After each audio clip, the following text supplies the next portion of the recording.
ஒரு கான்ட்ராக்டரோ, ஒரு இன்ஜினியரோ பில்டிங் பண்ணிட்டு இருக்க டைம்லயோ, இல்ல கம்ப்ளீட் பண்ண டைம்க்குள்ளேயோ கண்டிப்பா ஏதாச்சும் ஒரு ப்ராப்ளம் வந்துருது. இதுக்கான காரணம் என்னன்னா, ப்ராப்பர் அக்ரீமெண்ட் இல்லாம ஒரு ஒர்க்க ஸ்டார்ட் பண்றது தான்.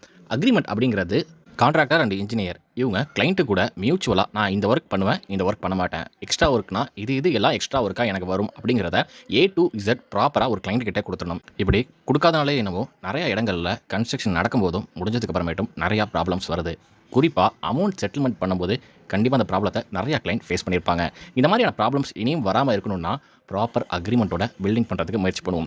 இன்கேஸ் உங்களுக்கு அக்ரிமெண்ட் ரெடி பண்ண தெரியல, உங்களுடைய கான்ட்ராக்டருக்கும் தெரியலனா நீங்கள் நிச்சயம் நம்மளை காண்டாக்ட் பண்ணிக்கலாம். உங்கள் கான்ட்ராக்டர் கூட டிஸ்கஸ் பண்ணி ஒரு பெஸ்ட்டான அக்ரிமெண்ட்டை உங்களுக்கு ரெடி பண்ணி தருவோம்.